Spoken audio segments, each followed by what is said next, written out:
Fall is officially here. How good is that? The weather's showing it, football's showing it. Life is good, folks. And you know what else is good? Mortgage rates. All right. Technically not as good as they were last week. But let me show you what's going on and what I think is going to happen. And most importantly, kind of tongue in cheek, uh, you've been doing something wrong. I'm willing to bet your whole life. And I'll show you what that is here in a second. So in terms of, the boring stuff, mortgage rates, they are actually up this week. Yes, Fed cut last week, 0.5 point, and yet rates are up. That's kind of normal. We've actually been telling you, and you know this if you're working with us on refinances, you see the run up. Remember, green is good. There was a run up in rates for the Fed expectation of cutting rates. They did. And since then, rates have basically moved sideways and higher, down in this chart, but higher. Now, the good news is we got some floors of support, but we may drift a little higher in rate, lower on this chart, higher in rate, down to that 50-day moving average, because we've fallen below it. So this is the part where I'm not saying we're smart, but we've been doing this a long time. When the market moves, it moves, and it's hard to get rates to go lower, lower, lower. So the fact that we had this, what is this, since July? We've had this 2-3 month run of July, August, and September. Like, dang, good for us. I just think it's going to take a lot of movement to get us lower than where we are today. And that brings into the refinance balance, right? Like when to refi. Yes, we think rates are going to ultimately go lower. When? To be determined. It could be another 6 months before a significant move.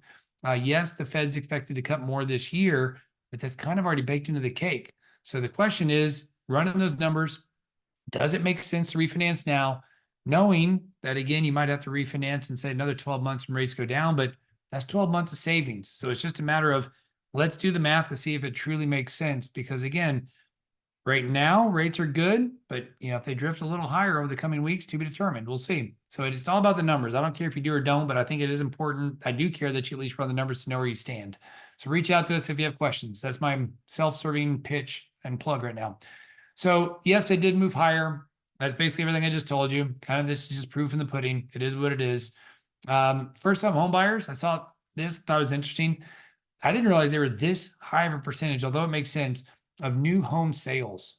So new home sales, a lot of first timers buy the new home sales, like the DR Hortons, things like that. And it makes sense because the home builders will give a ton of money that cover a lot of costs and things like that. And they also try to build affordable homes. So I just had no idea it was in the 40s. That was news to me. Apparently, I don't know what happened to 2019 and 2020.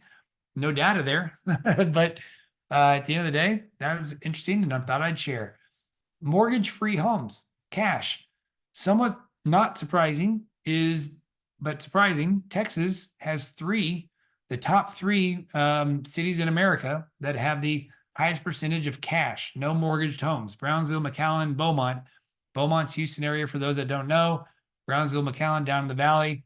I can understand that to some degree, but just thought that was interesting. The lowest, DC.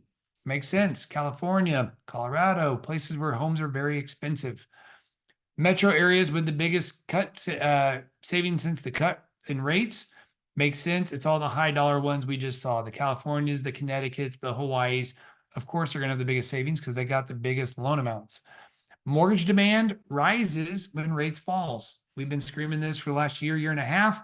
As rates come down, we've absolutely seen it. Right, a year ago, they were 7%. Now they're in the low sixes.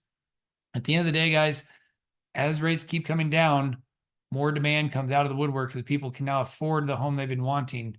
Or it's easier to stomach if you sell a home with a 4% to go get one with a 5.x. So as rates come down, expect to see people come out of the woodworks. And what does that do to prices? It pushes them up. Yes, U.S. home prices have hit another record high.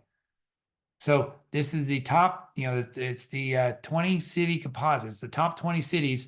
And you guys can see this graph. It's up almost 3x, a little over 3x compared to where it was in 2000. But as rates come down, prices will continue to go up. I don't know the fix for affordable housing. I really don't, because we still are underserved as a general whole. Yes, there's counties and cities that may vary, but the reality is, as a whole, we're still we don't have enough homes for people to move into for all these people that are coming of age. The biggest equity gains, just thought this was interesting. I had no idea Montana would be up there. Had no idea. Washington, I get. California, I get. Maine, didn't know that either. So God bless Maine, Montana, you're making some money. Hawaii, I get it. Texas, you guys can see, is a minus 3,000. So let's call that flat in the grand scheme of things. So I know Austin's been getting hard. I'm sympathetic to that, but just I thought this was interesting. Texas, it appears, is the only negative. So the only flat one out there, but we got more space. That's why home builders are able to build and try to keep up with demand. Typical home value by county. Just you can see the chart. Echoes a little bit what we just saw. Midwest, just a bunch of yellow. Good for them. And if you want this, some of the stats are on the left. I'm not going to read to you. You want to push pause, but inventory is still at a 3.5 month supply, and that's still technically a seller's market. I think that's the biggest thing to note. 22% of the sellers actually sold at or above the list price. So all that's to say, if you want these stats, Nick McCoy of Keller Williams, God bless you, buddy. These are his, and I'm sure he'll be happy to forward them to you. Push pause, check them out. It's really fun if you actually care about numbers, which I do. You may not, but they're really neat. Now the fun stuff. Zoom fatigue. I was on a couple of Zoom meetings. I was like, this stinks. My limit's usually about 30 minutes max, but this is a real thing. I just saw an article and thought I'd share it. Michelin, not the tires, but the folks that rate the restaurants and hotels and all of those other things. Who knew? But we have 6 here in DFW on the 2024 list of the best hotels in the United States. So they are listed for you. If you want to do a staycation and you want to spend some money, good luck. I've stayed at two of these places. So I'd like to stay at the Drover. That's on the to-do list. But there you go. The first billionaire walked in space. So I read this. He's like, it was really tough, very threatening environment. Yeah, I'm willing to bet this guy's, and I don't know anything about him. So good for Jared, whoever he is. But the reality is, he's not an astronaut. I don't know how much he did or didn't train, but of course it's going to be tough. Even the professionals that do it for a living say it's tough. But I just thought that was pretty funny, kind of making fun of him a little bit, but good for him. Home equity, we're only throwing this in there for those that are watching. Hopefully you know what this is, but if you don't, we've had a few questions asking about what home equity is. There are loans to tap the home equity, as we showed in previous numbers or graphs. We are at an all-time high for price home values, which means we're at an all-time high for home equity. So if somebody needs or wants money to pay off credit card debt and other things like that, it is a great time to do so. And lastly, here's what you've been doing wrong. I'm willing to bet your whole life. I was with a buddy this weekend and he was eating a banana and it was upside down. I was like, bro, it's upside down. He goes, nope. And apparently this is how monkeys do it. They pinch it from what I considered the opposite side and they peel it from that is the quote unquote top. And apparently that little thing, as he joked, he's like, and I even got a handle. Had no idea. And then lastly, the meme of the week, people who lock their mortgages in at 2%, just snoozing away on their bet of money because they bought and they should have. Good for them.